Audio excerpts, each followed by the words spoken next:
Cricket, a sport born in the fields of England. Elegant, slow, steeped in tradition. But in the 21st century, something extraordinary happened. A revolution. From a struggling old-school sport to a multi-billion-dollar empire. From being overshadowed by football and basketball to creating the world's second most valuable sporting league. And at the center of it all, one country, one tournament, one vision. Welcome to the Vivo Indian Premier League.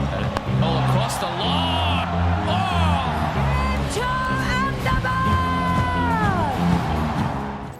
The Indian Premier League. How did cricket transform into a financial powerhouse? How did India go from being treated as outsiders in world cricket to running the entire game? And how did a sport once dismissed as boring turn into the most exciting spectacle in modern sports?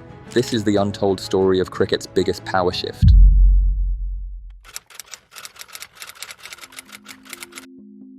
Cricket, a game of patience, a battle of bat and ball.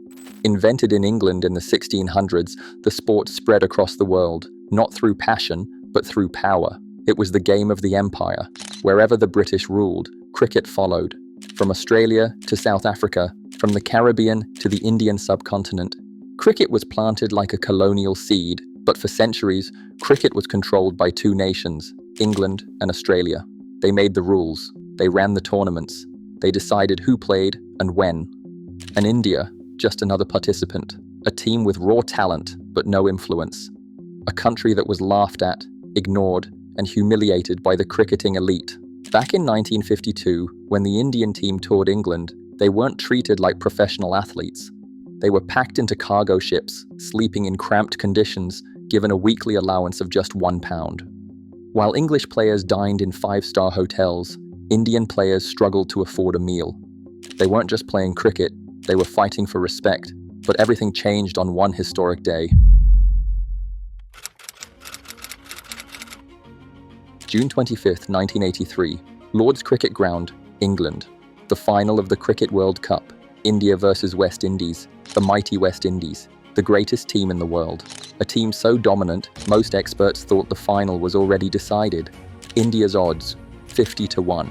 Even Indian fans didn't believe their team would win. But Kapil Dev and his men had other plans. A stunning catch, a legendary comeback, a victory no one saw coming.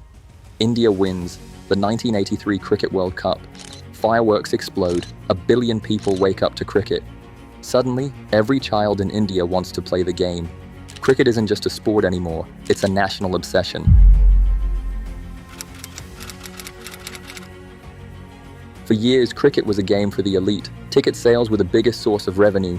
But then, something changed. The 1990s arrived, and with it, the television revolution. In 1993, India's cricket board, the BCCI, realized something.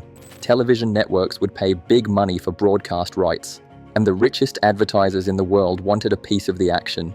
The formula was simple. More people watching equals more ad revenue. More ad revenue equals more power for the BCCI. More power for the BCCI equals India controlling world cricket.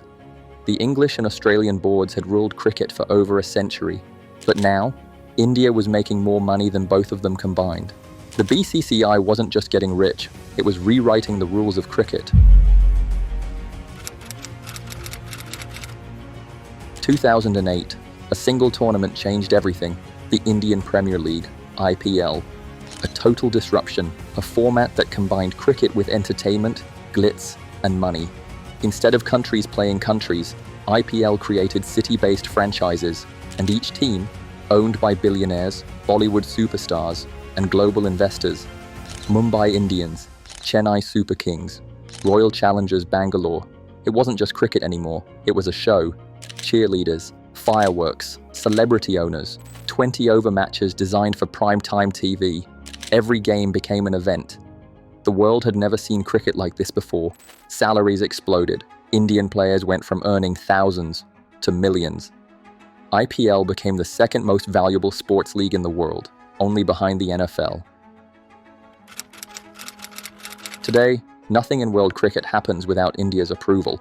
While the England and Australian cricket boards earn a few $100 million a year, the BCCI is worth billions. In 2022, IPL's media rights sold for a staggering $6.2 billion. That's more per game than the English Premier League. And because India contributes 80% of all cricket revenue worldwide, other countries have no choice but to listen. The cricketing calendar is now built around the IPL. International tours and World Cups are scheduled to avoid clashing with it. Even England and Australia, once the rulers of cricket, adjust their matches to fit around India's demands. So, what happens next? With IPL valued at over $10 billion, India has the power to do something no one else can: expand cricket beyond traditional markets. The USA hosted the T20 World Cup in 2024. Cricket is bidding for the 2028 Los Angeles Olympics. Even China has shown interest in cricket.